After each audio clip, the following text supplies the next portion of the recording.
Brothers and sisters, my name is John Nichols, and I stand before you as a proud Wisconsin progressive.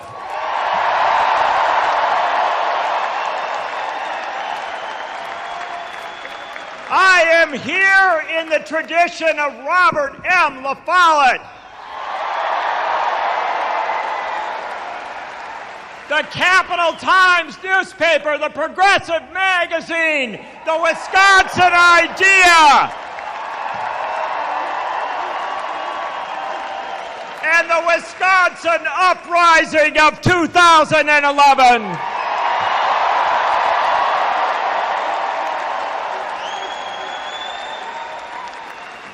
I am here to welcome you, and I am here to welcome one of you, because Bernie Sanders is not separate from the people in this room.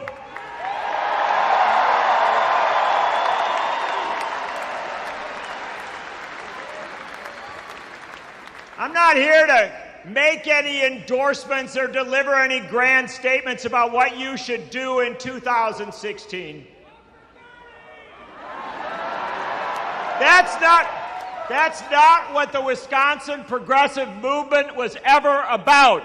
The Wisconsin Progressive Movement was about citizens gathering in church halls and schools and union halls and deciding the issues that mattered for them.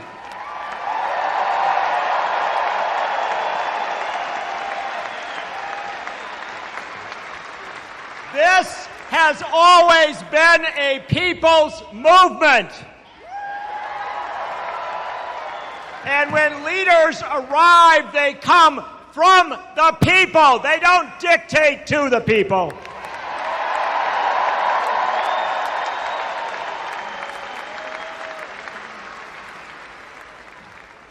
I'm serious when I say I'm not here to tell you what to do. You don't need someone to come up and tell you what to do. You don't need someone to come up and tell you what to think about the presidential race. Senator Bernie Sanders will be here in a moment to make his case.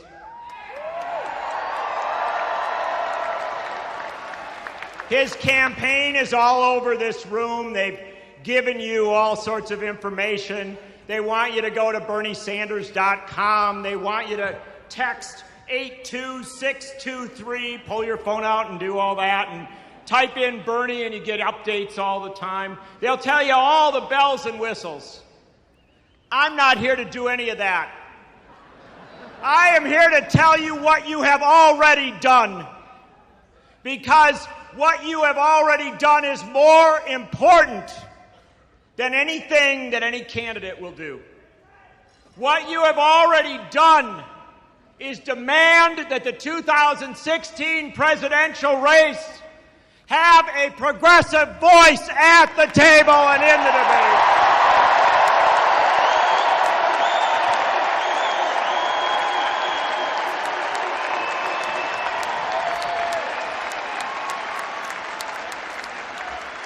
And you demanded that it be someone who came from you, someone who you knew.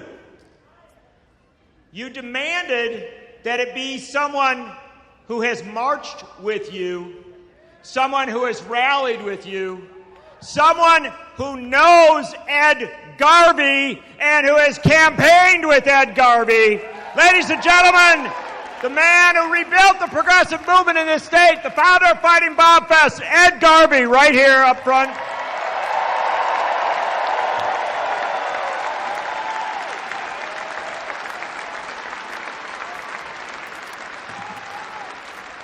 Right in front of him, 2 rows up, the mayor of Madison, Paul Soglin, right here with us tonight.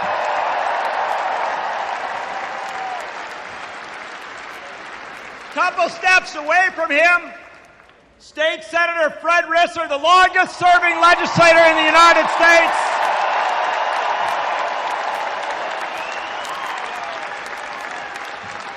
State Representatives Therese Berceau and and Melissa Sargent, and a dozen others I can't even pick out here.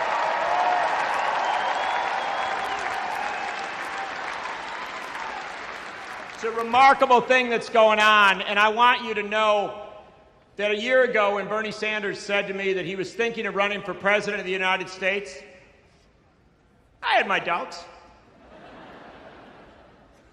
But then Bernie Sanders said, you know, because he was pretty sure it was going to work because he said he wasn't going to do it like other people did it.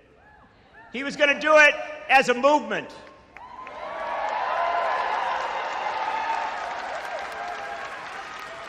Bernie Sanders didn't make anything.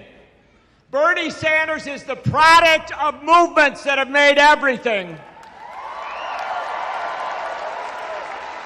People demanded a candidate who would stand up absolutely and unapologetically for organized labor.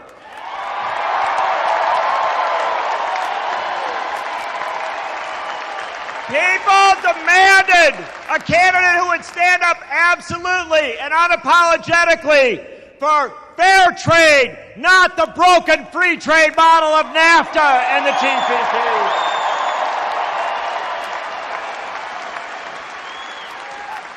People demanded a candidate who would vote against wars and against the Patriot Act.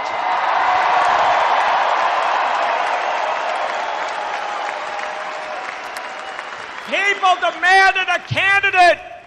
demanded a candidate who would march with Naomi Klein and Bill McKibben to say climate change is the essential issue of our time.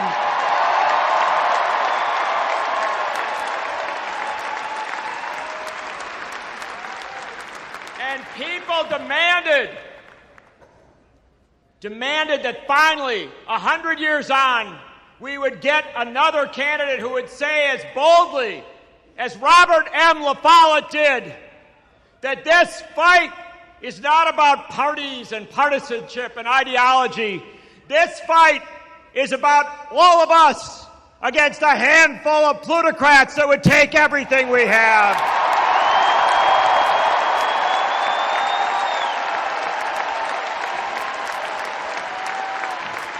Brothers and sisters, Wisconsin progressives, you demanded a candidate who spoke your language.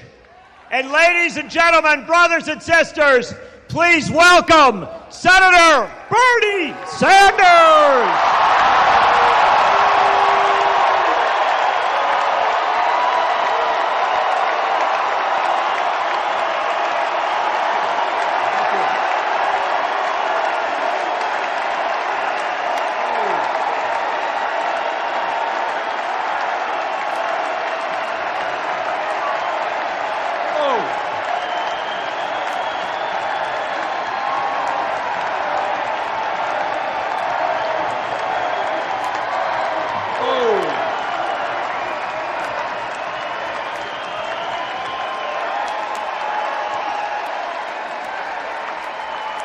Whoa!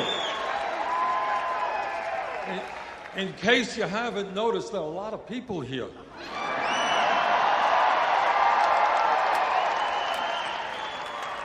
Well, let me begin by thanking John for that very generous introduction.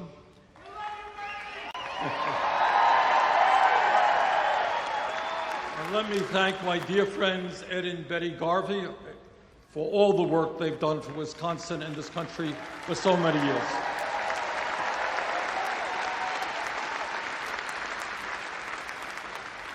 But mostly, on this early summer night, let me thank all of you for being here this evening. Now tonight we have made a little bit of history. You may know that there are some 25 candidates running for President of the United States. But tonight we have more people at a meeting for a candidate for President of the United States than any other candidate has had in 2016. Thank you.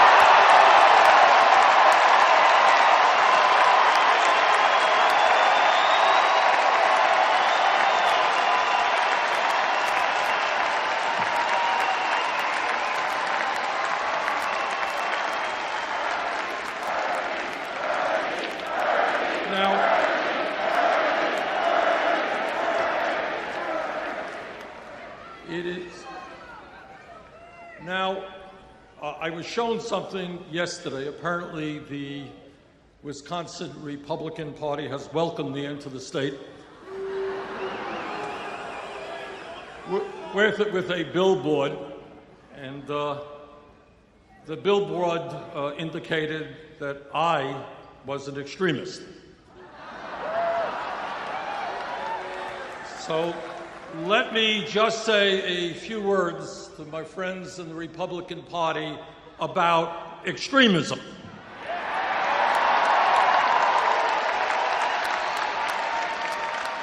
When you deny the right of workers to come together in collective bargaining, that's extremism.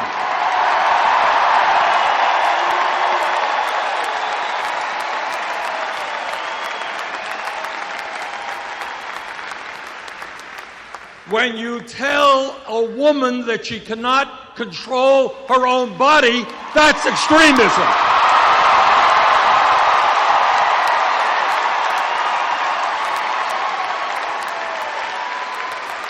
When you think a woman is a child and can't purchase a contraceptive, that is extremism.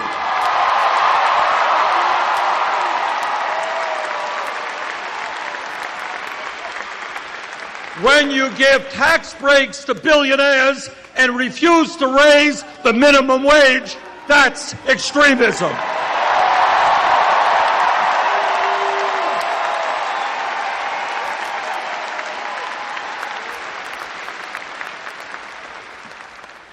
But our views, which represent, in fact, the vast majority of the American people, are a little bit different. We believe that the time has come when people in Wisconsin, Vermont, and all over this country create a political movement which says to the billionaire class, you can't have it all.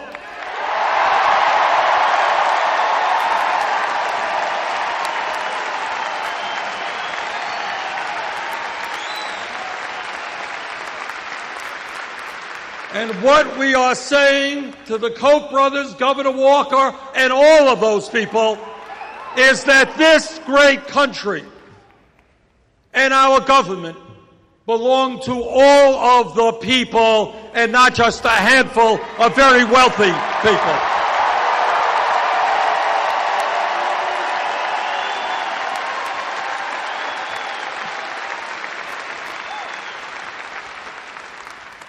Now, the truth of the matter is that politics in a democratic society should not be complicated. What politics should simply be about is people coming together, taking a hard look at the problems that we face, listen to different ideas, and then go about solving those problems.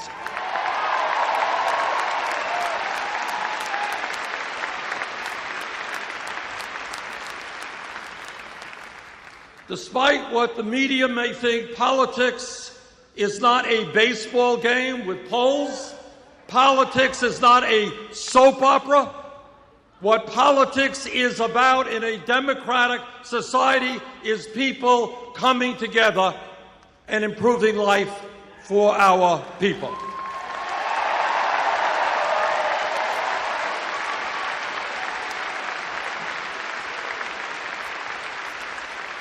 And today I want to touch on some of the major issues that are facing our people and talk to you about some ideas as to how we can address those problems.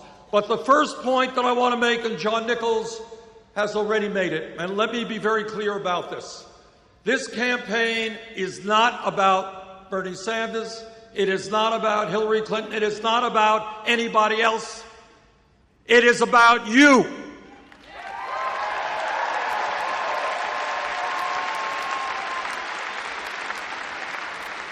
It is about putting together a grassroots movement of millions and millions of people who stand together and make it clear that we need fundamental changes in the economics and politics of this country so the government works for all of us and not a handful of wealthy campaign contributors.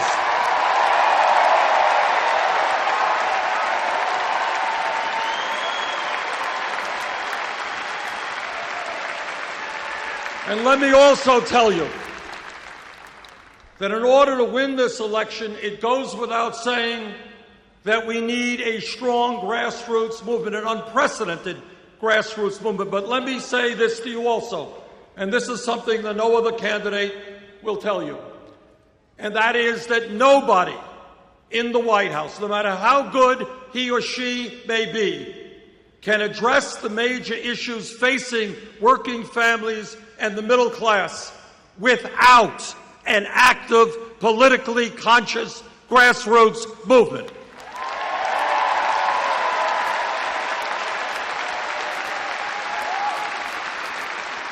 And the reason for that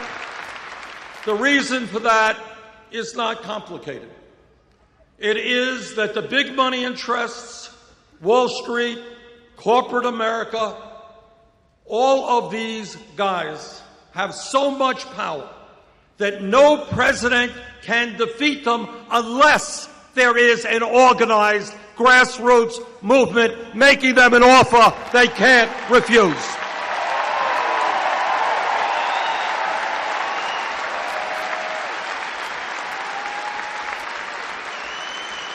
And that is what this campaign is about. What this campaign is about is creating a political revolution in America.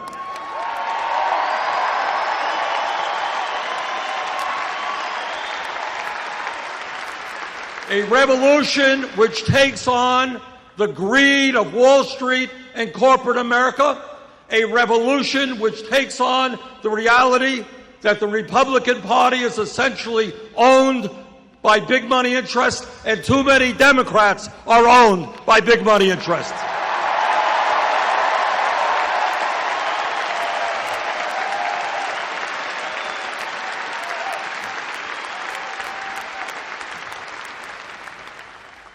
Today, we live, hard to believe, many people don't sense it, we live in the wealthiest nation in the history of the world. That's where we are today. But most people in this country don't sense that, don't feel that, because almost all of the wealth is being held in the hands of a very few. America today has more income and wealth inequality than any other major country on earth, and the gap between the very, very rich and everyone else is wider in America today than it has been since 1928. The issue of wealth and income inequality, to my mind, is the great moral issue of our time. It is the great economic issue of our time. And it is the great political issue of our time.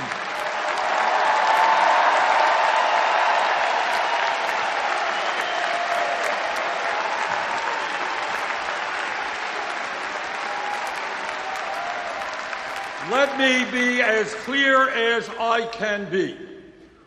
There is something profoundly wrong when today the top 1/10 of 1% own almost as much wealth as the bottom 90%. There is something profoundly wrong when today 58% of all new income is going to the top 1%. There is something profoundly wrong when in recent years we have seen a proliferation of millionaires and billionaires at the same exact time as millions of Americans are working longer hours for lower wages, and we have by far the highest rate of childhood poverty of any major industrialized country. There is something profoundly wrong when one family, the Walton family of Walmart, owns more wealth than the bottom 130 million Americans.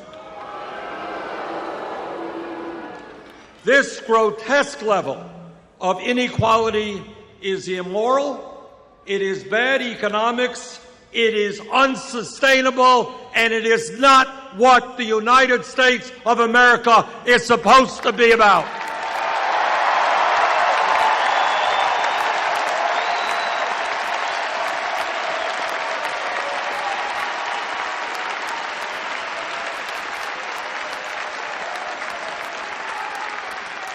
This is a rigged economy, and brothers and sisters, together we are going to change that.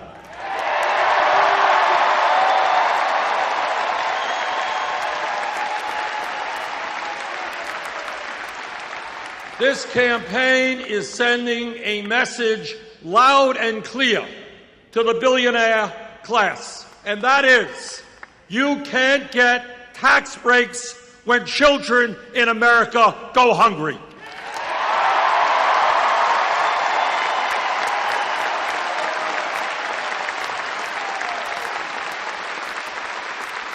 You cannot continue to send our jobs to China when millions of Americans are desperately looking for work.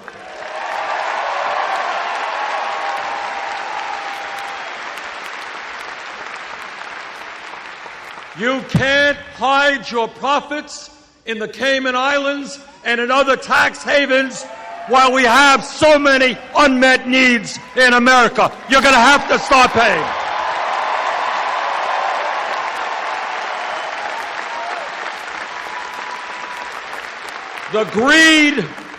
The greed of corporate America and the billionaire class has got to end, and we are going to end it for them.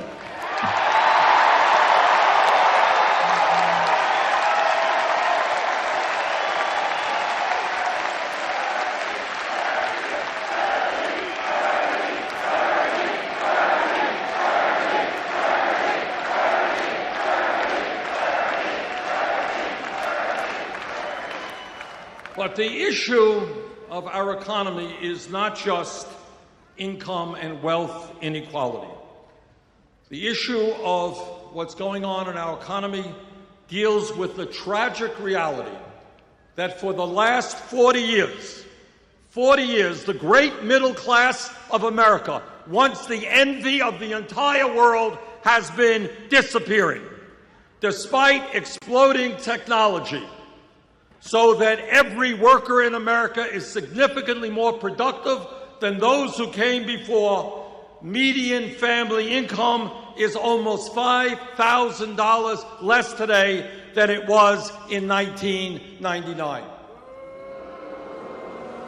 In my state of Vermont, and I'm sure that it is true here in Wisconsin, we have workers not working at one job, not working at two jobs, but sometimes working at 3 or 4 jobs at abysmally low wages in order to cobble together an income and some health care. That is not the American economy that we will accept.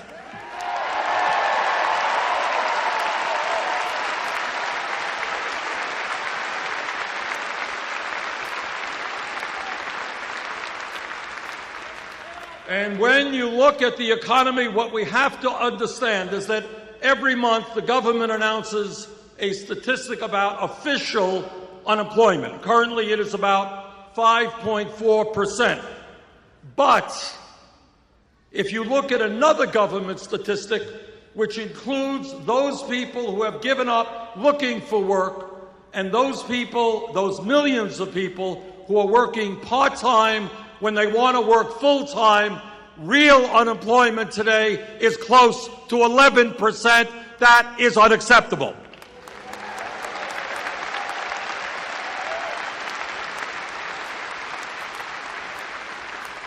And let me touch on an issue that is widely ignored. Almost nobody talks about it. And that while real unemployment is close to 11%, youth unemployment has reached tragic proportions. Today in America, for those young people 17 to 20, those kids who have graduated high school or have dropped out of high school, if they are white, youth unemployment is 33%. If they are Hispanic, youth unemployment is 36%. If they are African American, youth unemployment is 51%. In my view, maybe, just maybe, it makes sense to create jobs and educational opportunities for these young people.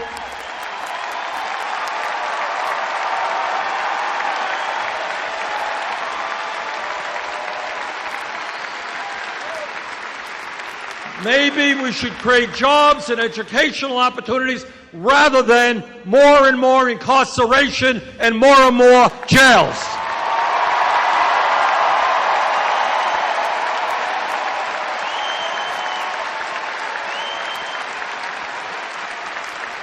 Today in America,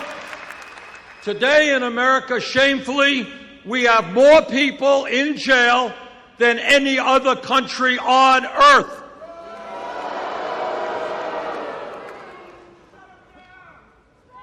So our job, in fact, is to create a new criminal justice system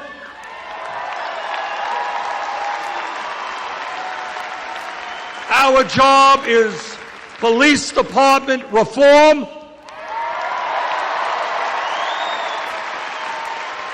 Our job is to make sure that young African Americans can walk down the street without being abused or worse.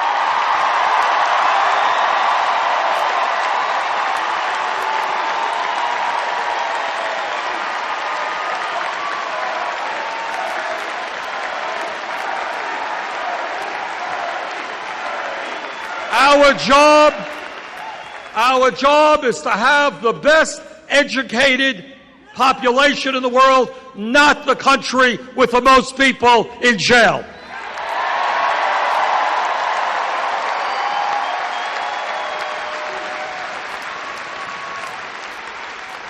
And when we talk about the economy, it's not only the grotesque level of income and wealth inequality, it's not only the unacceptably high levels of unemployment. When we talk about the economy today, we have got to understand that tens of millions of Americans are working in wages which are totally inadequate.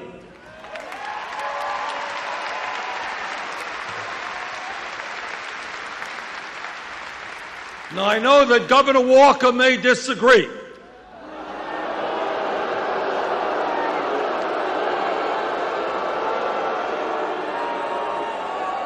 But to my mind, the federal minimum wage of $7.25 an hour is a starvation wage which must be raised.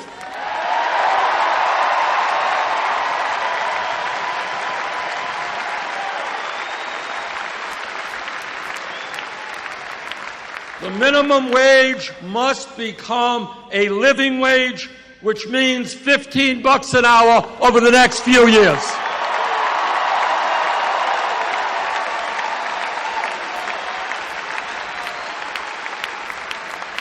Now, I don't think it is a terribly radical idea to say that in America, if somebody works 40 hours a week, that that person should not be living in poverty.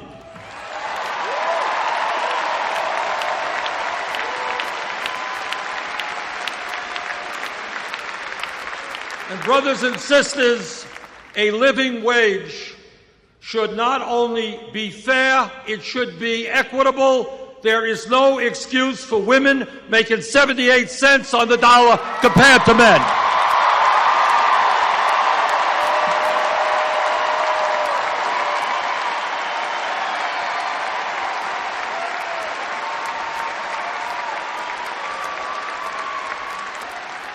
And let me congratulate President Obama for doing something that is long overdue and making sure that millions of working people finally get time and a half when they're working 50 or 60 hours a week.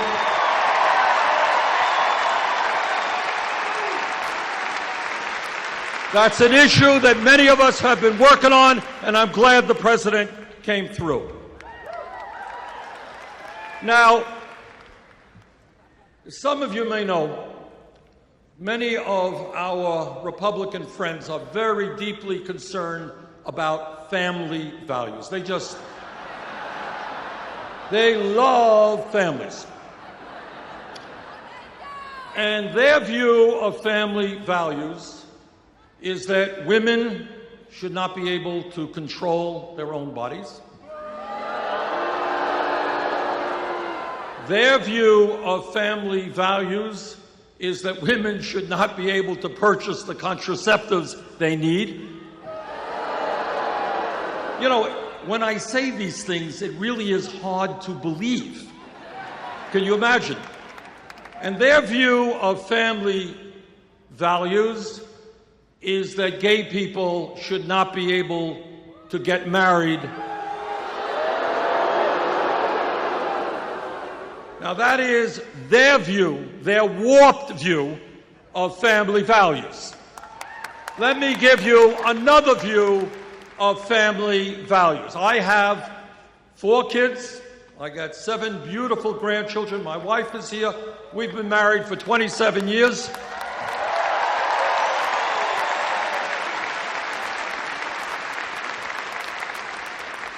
I believe, and you believe, in the importance of family.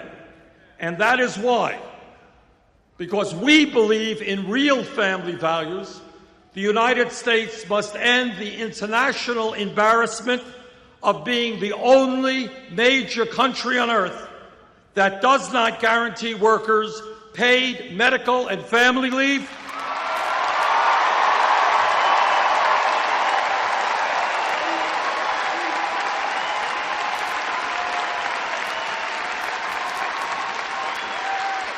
that does not guarantee workers paid sick time or paid vacation time.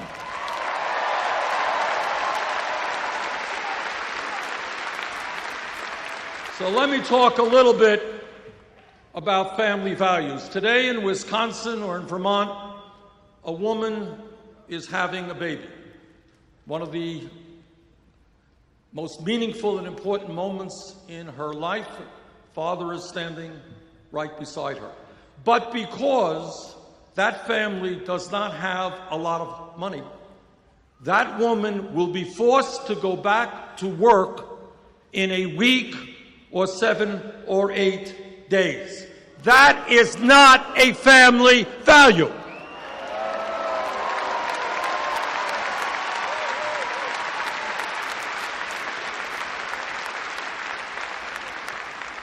In every other major country, women, regardless of their incomes, and the father as well, are able to stay home with their baby, get to know their baby in the most important moments of their baby's life.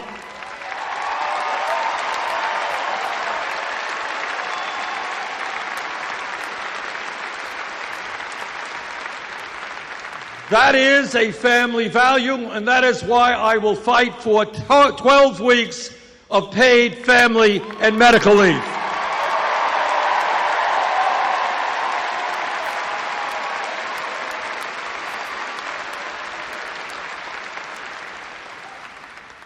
Let me touch on another issue that is almost never talked about at all, but it is an issue of enormous consequence. And that is, as a result of the collapse of the American middle class, what we are seeing is people in our country working incredibly long hours. Incredibly long. I go around the country and I look in the eyes of people. They are tired, they're exhausted, they are stressed out because they are working and working and working. I'll tell you briefly a story. A couple of years ago, outside a grocery store in Burlington, Vermont, I met a woman. And she came up to me and she said, you know, Bernie, my husband and I have one kid, but we would like to have more kids. But I'm working 3 jobs, he's working 2 jobs, and we do not believe that we can be the parents we should be. So we're putting off having more kids. That story is being told all over America. Today, the American people are working longer hours than the people of any other major country on earth. The Japanese are very hardworking people. We work 137 hours a year more than the Japanese. We work 260 more hours a year than the British, and we work almost 500 hours a year more than our good friends in France. What can we say about the French? Now here's the point, and I say this in order to put where we are today in a broader context. When we were kids in school and we read history textbooks, we saw pictures in those books of workers out on the streets demonstrating 100 years ago, 1910, 1912, 1914. And those workers held up these big banners and the signs. And you know what those signs said? They said, we want a 40-hour work week. What they said is we are not beasts of burden.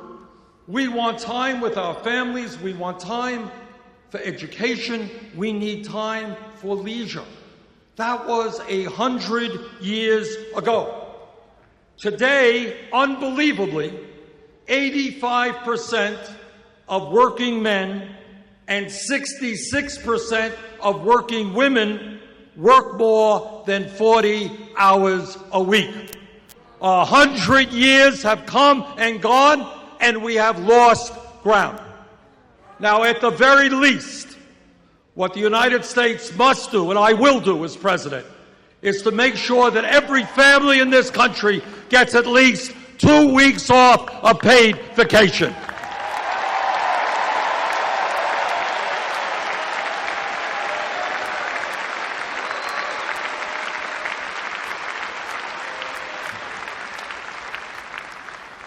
Now, when pollsters go out and they ask the American people what is uppermost on their mind, what are they most worried about? The answer always is a 4-letter word called jobs, J-O-B-S.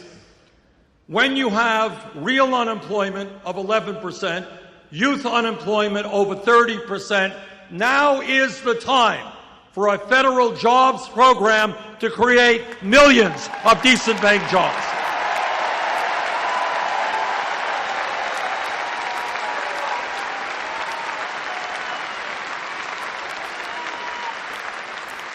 In virtually every state in this country, our infrastructure, our roads, our bridges, water systems, wastewater plants, our rail system, our levees, and our dams need an enormous amount of work. Now is the time to invest in rebuilding our crumbling infrastructure. A $1 trillion...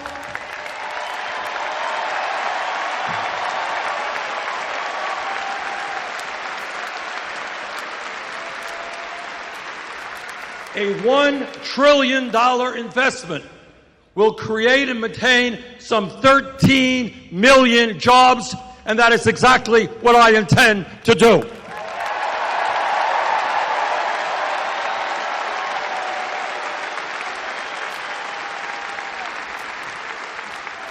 But when we talk about jobs, it's not just the need to create millions of decent paying jobs.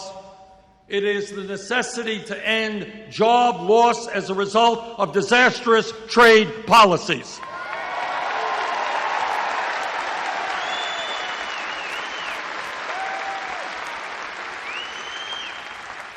You are looking at a senator and former congressman who voted against NAFTA, against CAFTA, against permanent normal trade relations.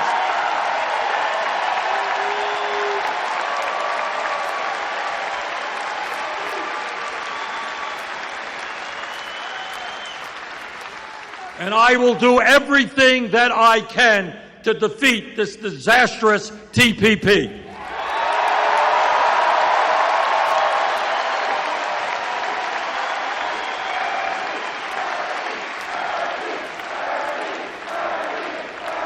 And when we talk about rebuilding the American middle class, we're talking about rebuilding the American trade union movement.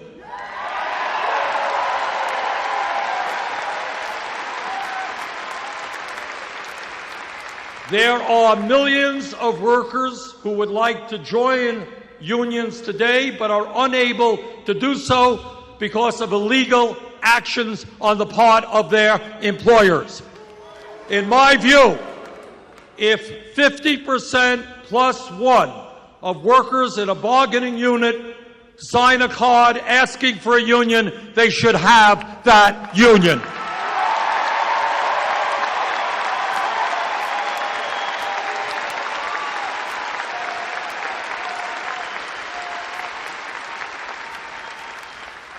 And when we talk about greed, when we talk about recklessness, when we talk about illegal behavior, these are just another word, another phrase to describe Wall Street. In my view, and this is a hugely important issue for the future of our economy, it is time to break up the largest financial institutions in this country.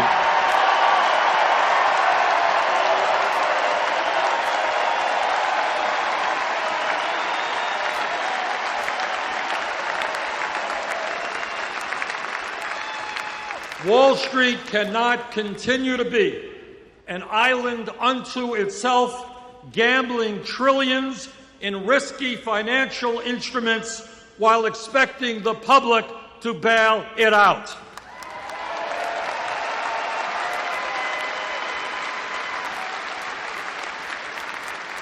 In my view, and we've introduced legislation to deal with this, if a bank is too big to fail, it is too big to exist.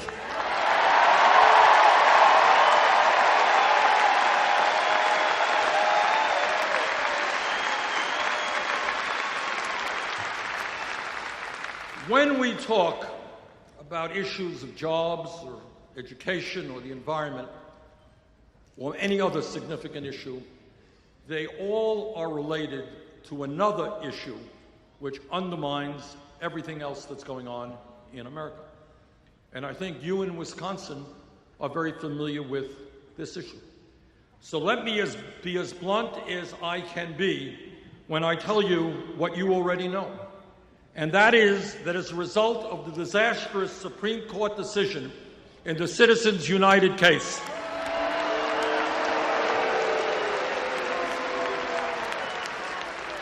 the American political system has been totally corrupted, and the foundations of American democracy are being undermined.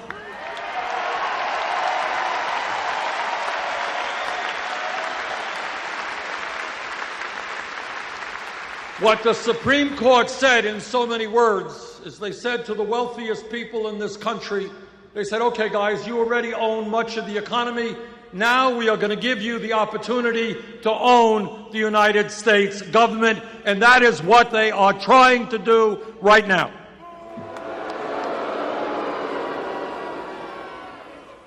Let me be as clear as I can be, and that is that as President of the United States, I will not nominate any justice to the Supreme Court who has not made it crystal clear that he or she will vote and work to overturn this disastrous Citizens United decision.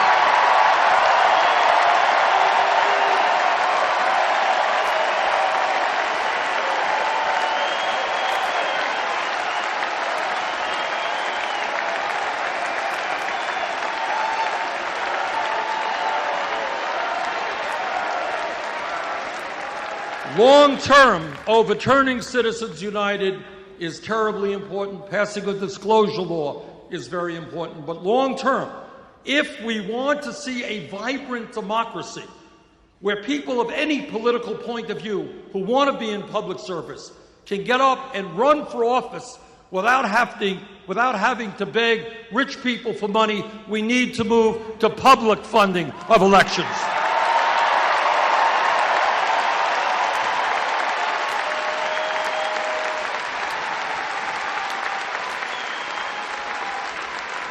Let me give you an example.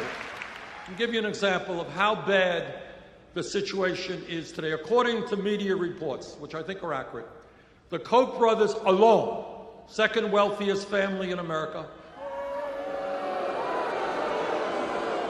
a family that wants to eliminate Social Security, Medicare, Medicaid, public education, and virtually every piece of legislation passed since the 1930s which protect working families. This one family will be spending in this election cycle close to $1 billion.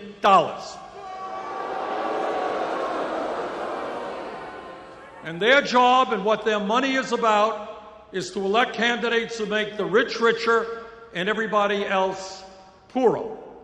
But when you have one family spending close to $1 billion, which is more money than either the Democratic Party or the Republican Party will spend, this is not democracy, this is oligarchy, and we have got to end that.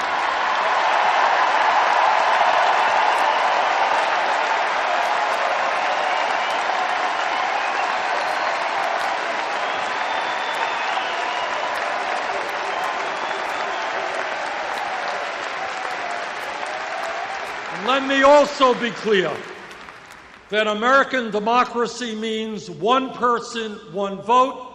American democracy means that we try to have the highest voter turnout in the world. American democracy does not mean voter suppression or the gerrymandering of districts.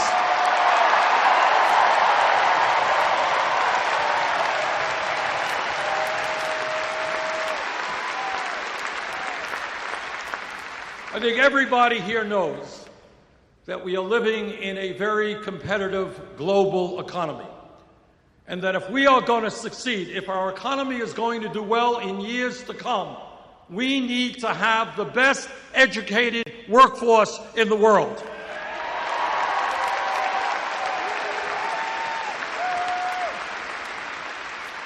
To my mind, it is basically insane, and I use that word advisedly, and counterproductive to the future of this country when we have today hundreds of thousands of bright, young, qualified people who want to get a higher education, they want to go to college, but they are locked out because their families don't have enough money.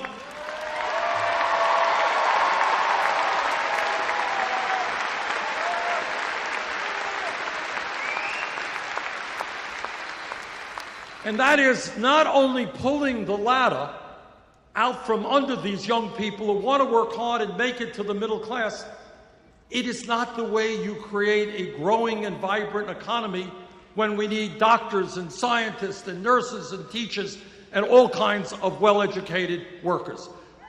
But the issue goes beyond the high cost of college and people not being able to get into college. Today, we have a situation where we have millions of young and not so young people who are shouldering horrendous college debt decade after decade.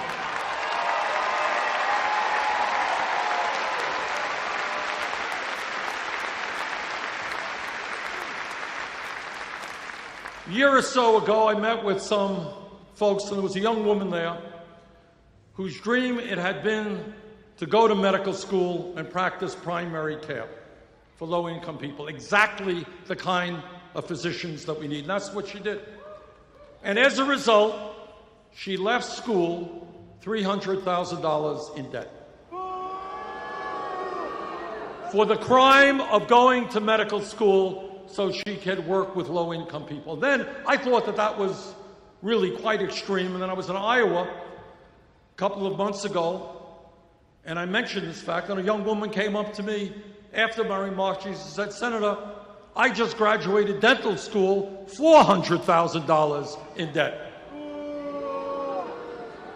Now that is why, and all over this country, young people, $50,000, $60,000 in debt. Talked to somebody recently spending 20% of her income paying back student debt. People can't get married, they can't have kids, can't buy a house because of the student debt. So we've introduced legislation which I will push through as president that does two things. Number one, it will make every public college and university in America tuition free.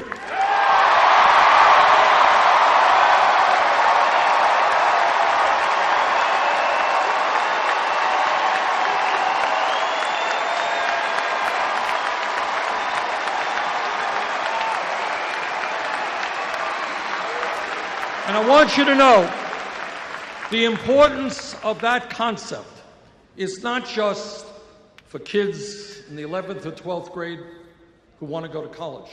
The importance of that concept is that it will resonate with kids in the 5th grade and the 6th grade. Right now, all over America, there are young kids who may not know it intellectually, but they know it emotionally. Their parents didn't go to college. The kids in their neighborhood don't go to college. Why should they study hard? Why should they do their homework if they're not going to be able to get a higher education or make it into the middle class? That's wrong.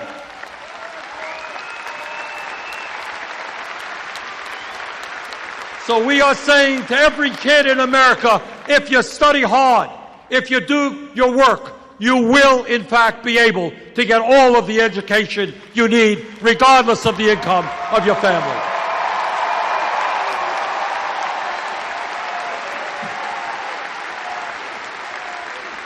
And when we talk about student debt, it is absolutely unconscionable that we have folks today who are paying interest rates of 8, 9, 10% on student debt, which they are stuck with for decades, yet they can go out and refinance their home for 2 or 3%. So what we've got to do is allow people with student debt to refinance. We've got to get the government out of the business of profiteering off of student debt as well.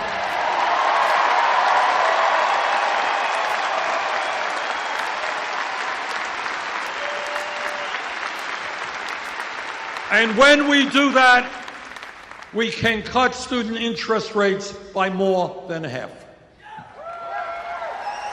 Now, when we talk about the major issues facing not only our country, but the world, it is absolutely essential that we talk about our responsibilities as human beings, as adults, as parents, and understand that there is nothing more important than leaving this planet in a way that is habitable for our kids and our grandchildren.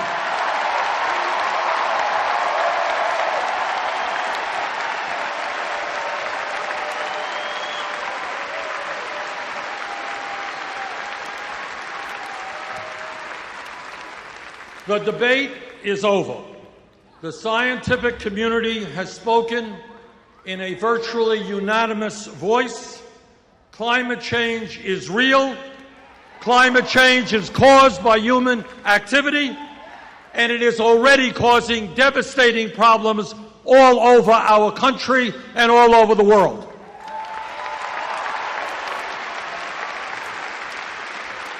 You don't have to look further than the water situation in California.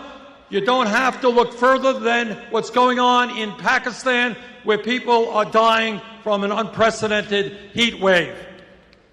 The scientists are telling us loudly and clearly that if we do not boldly transform our energy system away from fossil fuels and into energy efficiency and sustainable energy, this planet will see a temperature rise of between 5 and 10 degrees centigrade with extraordinary negative consequences. What that means is more drought, more floods, more extreme weather disturbances, more acidification of the ocean, more rising sea levels. And what the CIA and Department of Defense tell us is that when people around the world don't have food because the land that they are working on is no longer arable, when they do not have enough water, this causes international security issues where people fight each other for limited natural resources. As a nation, we can. As a nation, we must lead the entire world in transforming our energy system away from fossil fuel.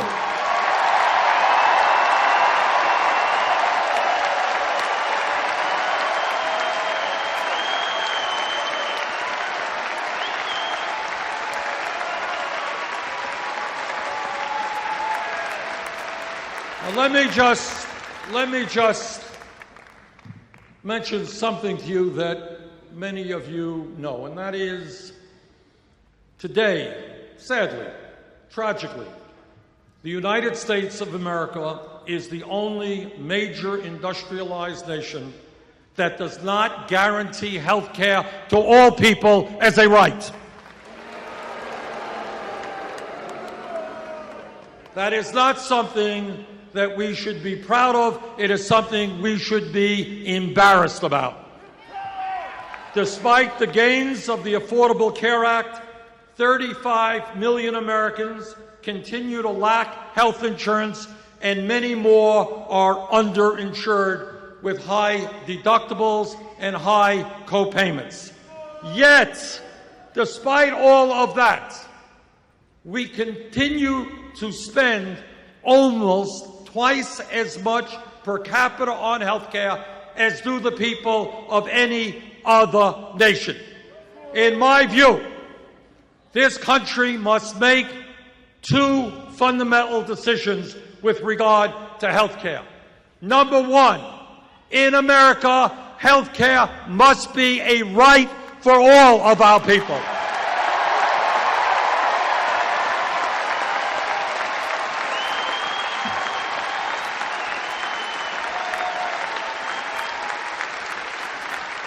And the number two, if we are going to provide health care to all of our people in a cost-effective way, if we're going to take the burden of health care off the backs of small businesses, we need to move to a Medicare for all single-payer system.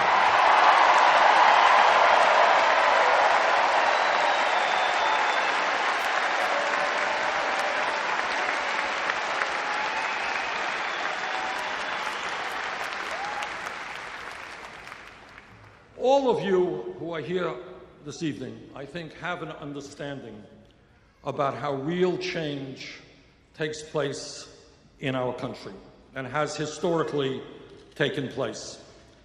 You are aware that change takes place from the bottom on up.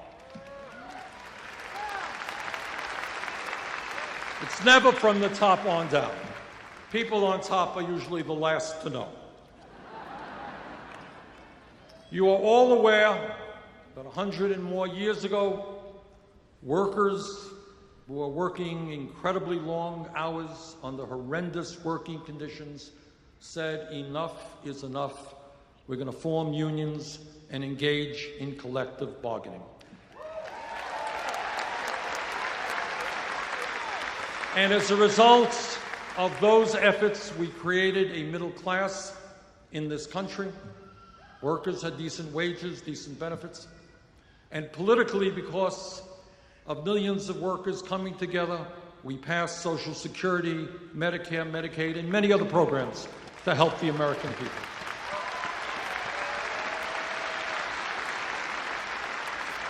Because people came together. All of you are aware of the tragic history of racism in America. But for a very long time, African Americans and their white allies came together, and they struggled, and they stood up for justice, and they stood up to lynching, and they stood up to segregation, and they stood up to a situation where African Americans couldn't even vote in America.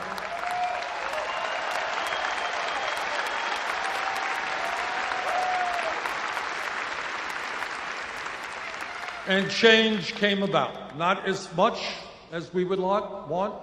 We know that we still have racism in America, but as a nation, we should be proud of the fact that in 2008, we elected the first African American to be President of the United States. No small thing.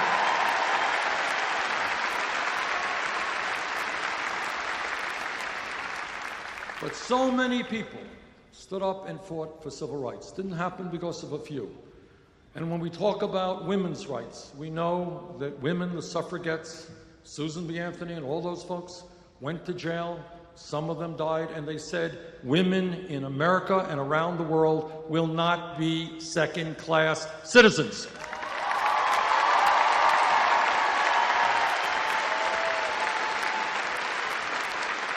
And that struggle continues to exist today. And then, in more recent history, we have seen gay people saying, we will not be discriminated against anymore.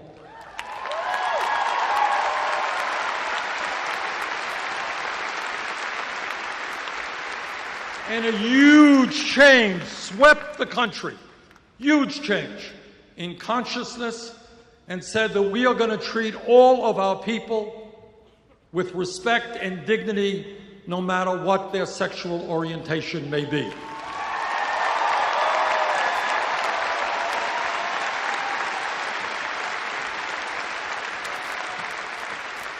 And last week, a very conservative Supreme Court finally made gay marriage legal in 50 states.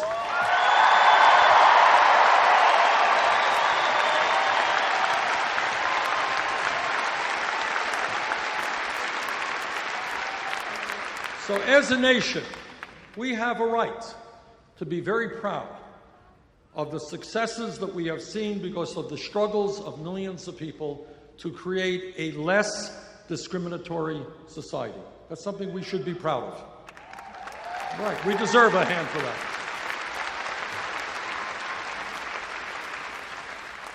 But there is one struggle in which not only have we not succeeded, but in which we are losing ground, and that is the fundamental struggle for economic justice.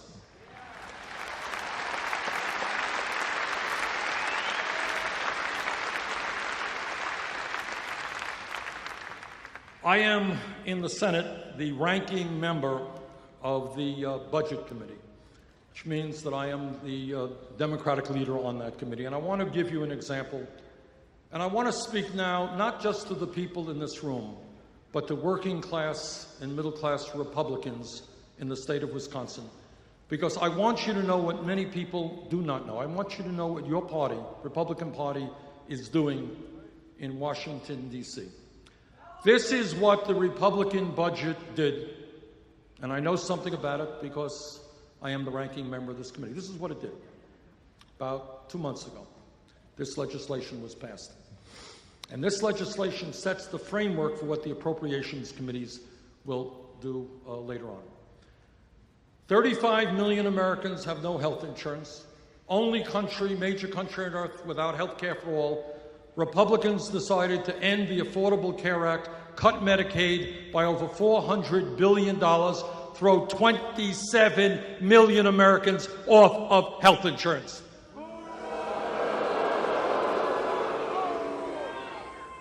At a time when the middle class is struggling to send their kids to college, Republican budget over a 10-year period cut $90 billion from the Pell Grant program.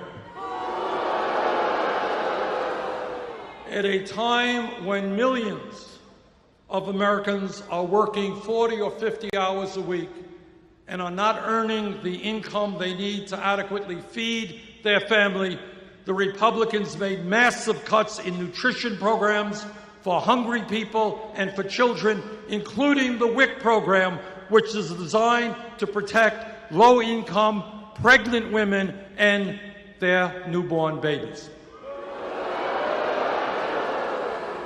And then, after making massive cuts in health care, education, nutrition, and many, many other programs that working families depend upon, the Republicans decided to give over $200 billion in tax breaks to the top 0.2%.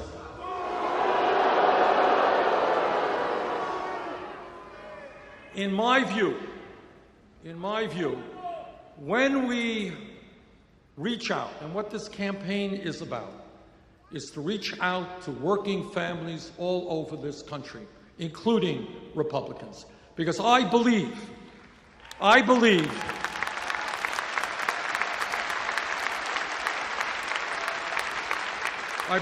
that the Koch brothers and the Republican leadership in Washington has gotten away with murder for too many years.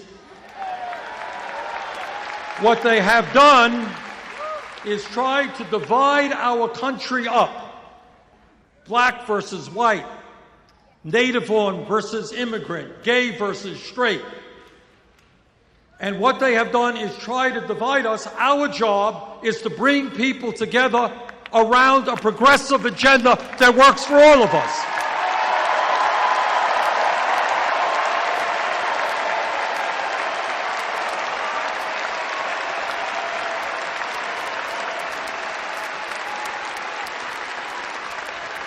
Go out, please, where we need most help, not just in winning this election, but in transforming America, is to create a process by which people stop voting against their own best interest.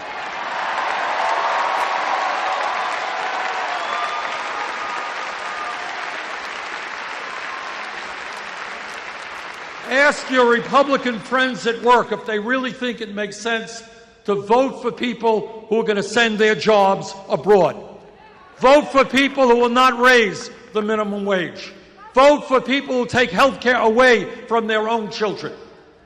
And when we are successful in bringing our people, middle-class working people, together, we will transform America.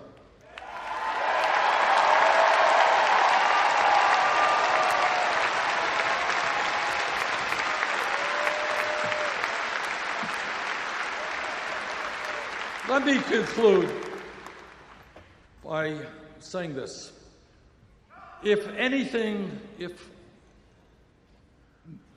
What I would like to ask of you is please think big, not small. In Washington, the debate is often about whether we cut education by 2% or 6%, whether we throw this many people off of health care or that many, whether we give corporations this much of a tax break or that much of a tax break. That's not the worldview that we should have. Our vision should be that in the wealthiest country in the history of the world, there is nothing that we cannot accomplish.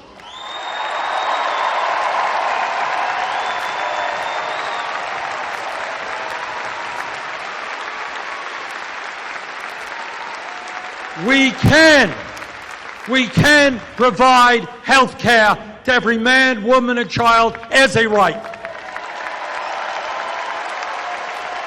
We can make certain that every person in this country can get all of the education he or she needs, regardless of the income. We can create millions of decent paying jobs. We can have the best child care system in the world.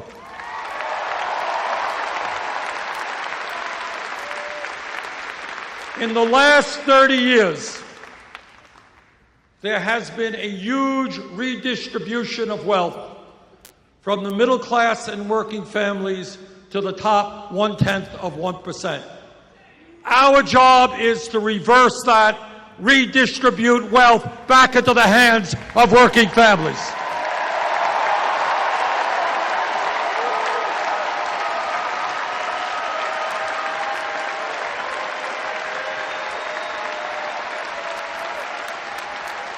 Now, in terms of this campaign, I am more than aware that my opponents will be able to outspend us. They have billionaire backers, they have super PACs, they have a lot of millionaire friends.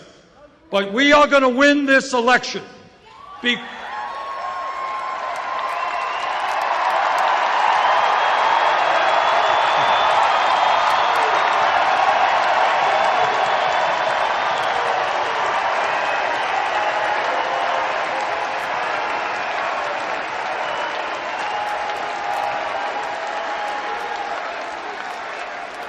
are going to win this election because if we do our job well, if we develop the grassroots national movement that I know we can, at the end of the day, they may have the money, but we have the people, and when the people stand together, we can win. Thank you all very much.